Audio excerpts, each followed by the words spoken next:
Matt Robison, Beyond Politics. And today, the argument that American Jews messed up Hanukkah, and maybe it's time for us to fix it. I'm a Jewish dude married to an observant Christian with kids who are being raised in both faiths. We get all of the awesome aspects of both religions and cultures in our household, and we love it. And we also do get all of the things that go with both sets of holidays. Let me just say up front, before we dive into this, that as someone who writes about and talks about politics, I'm used to pissing people off. But religion is something else entirely, and you can step in it without even realizing it. So my aim here is to be provocative, but not offensive. I hope that comes through. Both holidays are meant to make us reflect on our faith and our culture and what we're doing in the world. So I hope that's what I managed to do here. Next week, we'll get a rare cultural confluence. The first night of Hanukkah and Christmas Day coincide for only the fifth time in a century. The side-by-side comparison gives American Jews the opportunity to finally recognize something a little uncomfortable, that we may have made a fundamental mistake when it comes to Hanukkah, and maybe this year is the time to fix it. Hanukkah was, and this is a surprise for many people, actually a pretty minor holiday for most of the 5,800 years of Jewish history. It isn't mentioned in the Hebrew Bible, the Torah. No one's expected to skip work or fast or make a special trip to synagogue.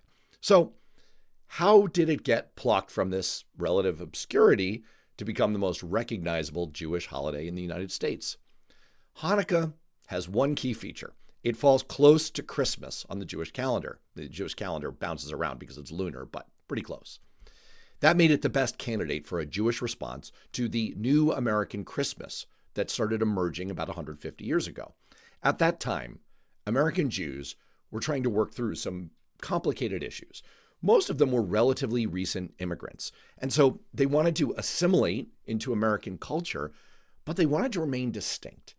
And they wanted something to make their kids feel equal, but keep them interested and excited about being Jewish. And that something had to compete with Christmas, because at roughly the same time, again, mid-1800s, Christmas was changing and becoming virtually two holidays. There was the spiritual holy day focused on the birth of Jesus Christ, and it was also becoming a secular commercial phenomenon that had very little to do with Christianity at all. There was the first publication of A Visit from St. Nicholas, that's 'Twas the Night Before Christmas. That poem was in 1823. And it kicked off this whole transformation by creating the American twist on the Santa Claus myth. Now, Santa Claus, St. Nicholas, was a 3rd century Turkish saint who gave prodigiously to the poor, and he became a magical elf who gave presents to children. Now, that was important because presents are what businesses were after. They began to make Christmas gifts the cornerstone of their sales year. And by the middle of the 19th century, Santa Claus had become the official Christmas mascot. Macy's featured their first in-store Santa in 1862. And if you think about it, that was a pretty clever innovation. It encouraged kids to say what they wanted in front of their parents at the store. Pretty convenient. And with the rise of mass media advertising from the 1850s through the early 1900s, we ended up with the Santa industrial complex, the Santified commercial juggernaut that was American commercial Christmas. So for a small immigrant community like American Jews who are trying to keep up, giving Hanukkah a makeover seemed like a great way of fitting in while fitting out. There were Jews who had fresh memories of atrocities like the 1881 Christmastime Warsaw pogrom. And that made a holiday that felt sort of like Christmas attractive. It made it seem like they didn't stand out so much. So we give gifts too. Jewish businesses could get in on a profitable opportunity that Christian businesses were using. And parents could say, hey, look, kids, being Jewish is just as much fun. But the thing is, none of this ever really worked. And here's how we can know that that's true. Because here we are more than a century later, and comedians are still making hay out of the fact that Hanukkah is kind of crappy. It's sort of this watered down mishmash of a holiday. It makes Jewish kids feel, if anything, even more alienated. And I can say that from personal experience. Look, just read the lyrics to South Park's The Lonely Jew on Christmas song, or Adam Sandler's career-making song, The Hanukkah Song. Seriously, look them up. They both really capture how Hanukkah is sort of a methadone and a failed methadone for the Santa narcotic. The Hanukkah initiative has failed partly because it's just not that attractive an alternative for kids. I joke in the article that Hanukkah Harry can't beat Santa Claus. Celebrating 8 crazy nights often means that parents feel like they have to give their children something every night, so they give them all these quickly forgotten tchotchkes, not to mention gelt, this waxy inferior chocolate. And so at a certain point, it's like, what are we doing here? We're either giving kind of crappy stuff, or we're just giving in and giving Christmas presents, but calling it something else. American Jews have ended up with the same problem that Stringer Bell had on The Wire. We're selling an inferior product into an aggressive marketplace against an unshakable incumbent. By the way, you've got to look up that episode. Got to watch the series if you haven't.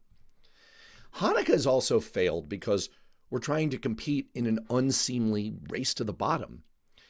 The $1 trillion bacchanalia of American Christmas sales is a pretty far cry from the thoughtful gifts of the Magi. And by the way, that's partly where the Christmas gift tradition comes from, is the gifts given to the baby Jesus. If we're all being really honest with ourselves, it's probably also not the truest reflection of the teachings of Jesus. After all, he did cast the buyers and sellers out of the temple, calling it a den of thieves in Matthew 21, verses 12 through 13, if you want to look it up. And that's left American Jews just sprinting in place to try to keep up with the buying binge. So here's my suggestion. What if we stop trying to do that?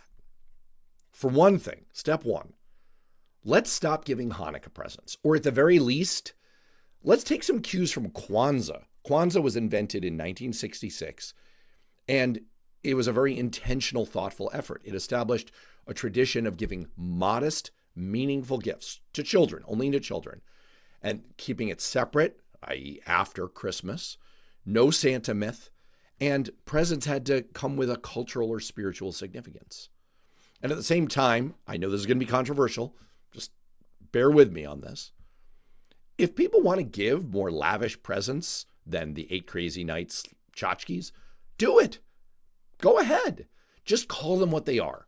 Call them Christmas presents. I'd submit that participating in American commercial Christmas doesn't mean participating in the Christian faith. It doesn't take anything away from our devout Christian friends who are celebrating a sacred holiday. If you want your Jewish kids to not feel left out, then count them in. Make them part of this weird, fun, kind of crass aspect of being an American. Give them Christmas presents. Just keep it separate from Hanukkah. Don't give them Hanukkah presents. And if the point of all of this is to leverage this holiday to celebrate a unique Jewish faith and culture and to keep our kids involved, let's do another thing. How about making Hanukkah awesome? Sound like Trump, make Hanukkah awesome again. Hanukkah food is, look, it's pretty mid. I mean, latkes are good, but little Jewish jelly donuts, gross. Hanukkah games are terrible. I mean, dreidel somehow manages to make gambling dull. Hanukkah music, there's like 3 Hanukkah songs and they're all the pits. But aren't Jews a creative culture? Aren't we kind of celebrated as a creative culture? Part of the tradition is to eat things cooked in oil. Can't we expand beyond potatoes? Don't we have one single executive somewhere at Netflix who's willing to greenlight a fresh retelling of the Hanukkah story? It's a story of pride and miracles and guerrilla warfare against a conquering despot. Can I get anyone interested in that? Do you know that Jewish composers wrote most of the best Christmas music? It's true. Look it up. So how about some great new stuff for the Festival of Lights? And how about we try some 21st century innovations? How about some Maccabee video games, menorah memes, horror-esque TikTok dances? Get creative. And look, if some of this sounds a little lowbrow, let's not tisk ourselves here. Remember, dreidel is basically dull, organized gambling for children. It doesn't all have to be high-minded stuff. Part of the point here is to do stuff that's fun for kids. And so we can be a little more innovative. We can be a little bit more creative, and we can have fun with it. Let's just remember that Hanukkah means rededication, literally. So this year, I'm proposing that we should rededicate ourselves to what we started out to do. Let's be a full part of American culture. And yes, that includes giving Christmas presents. It's just something that Americans do these days. Let's stop fighting it. Let's stop trying to define ourselves by our separate Hanukkah present giving. If we're going to be part of it, be part of it. And I'm not judging it. It's great. If that's something that people like to do, want to do, it's fun for the kids. You want to, make it a family event, do it. We don't have to have Christmas trees. We don't have to go to church if that's not part of your faith tradition. Give Christmas presents, but also let's do something that's unique and different and fun and great for the kids and exciting and our own. Let's upgrade it. Let's innovate it. And let's make Hanukkah awesome.